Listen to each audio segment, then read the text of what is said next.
Assalamualaikum warahmatullahi wabarakatuh. Berjumpa lagi dengan Kakak Pangki Restu di kelas ilmu pengetahuan sosial. Apa kabar kalian semuanya? Semoga kalian sehat selalu ya. Selamat menunaikan ibadah puasa bagi kalian yang beragama Islam. Semoga puasanya lancar ya. Oke, pada pertemuan kali ini kita akan coba bahas lagi materi kelas 7 SMP yang semester 2 ya. Namun sebelum kita ke materi, alangkah baiknya silahkan bantu channel ini dengan cara like, comment, share, dan subscribe. Bagi yang baru, silahkan subscribe dan nyalakan notifikasi loncengnya untuk menerima notifikasi video-video baru dari kakak. Oke, kita lanjut ke materi ya. Jadi dalam memenuhi kebutuhan hidupnya, manusia selalu berupaya untuk memperoleh barang dan jasa. Manakah barang dan jasa itu disediakan? Salah satu cara untuk mendapatkan barang dan jasa tersebut, kita tinggal berkunjung saja ke pasar. Oke, itu ya. Jadi pada pertemuan ini kita akan belajar mengenai pasar. Oke. Nah, dalam pengertian yang paling sederhana, pasar merupakan tempat bertemunya penjual dan pembeli untuk melakukan transaksi jual beli.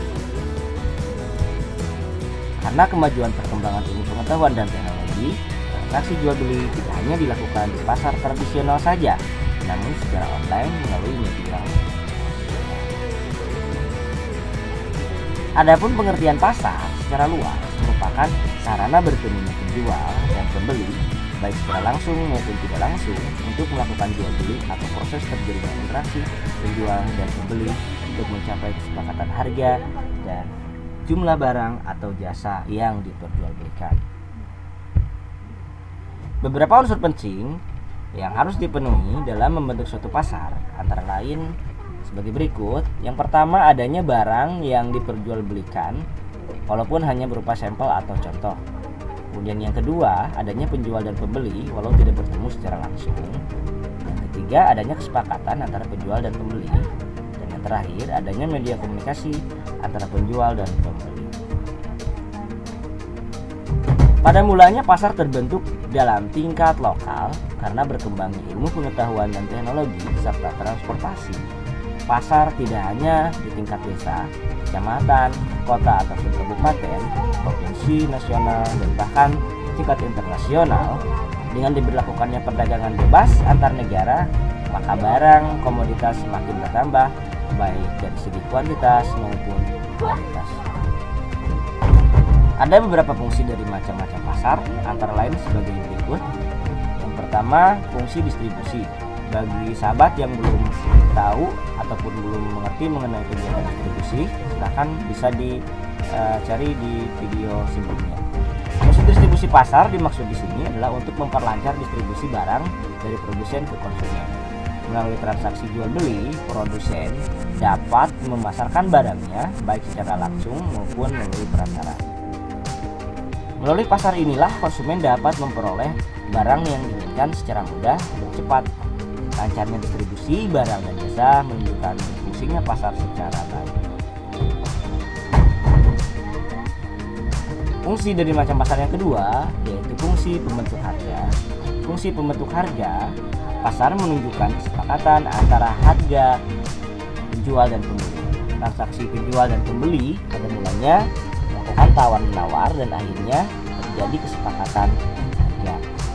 Harga inilah disebut dengan harga keseimbangan.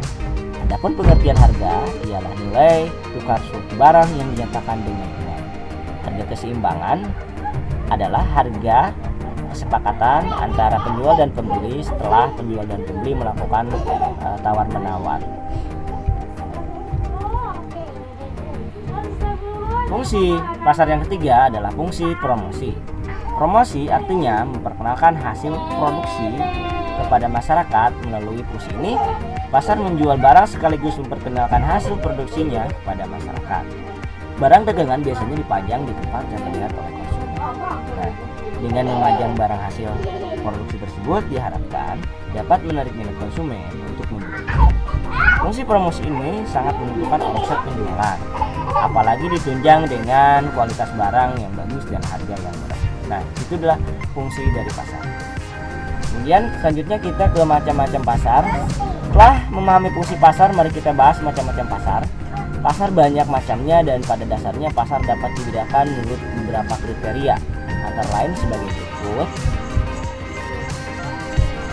Yang pertama macam pasar menurut judulnya, yaitu pasar konkret, adalah pasar nyata atau pasar yang unsur-unsur pasarnya seperti penjual, pembeli, dan barang-barang yang diperjualbelikan ada di situ.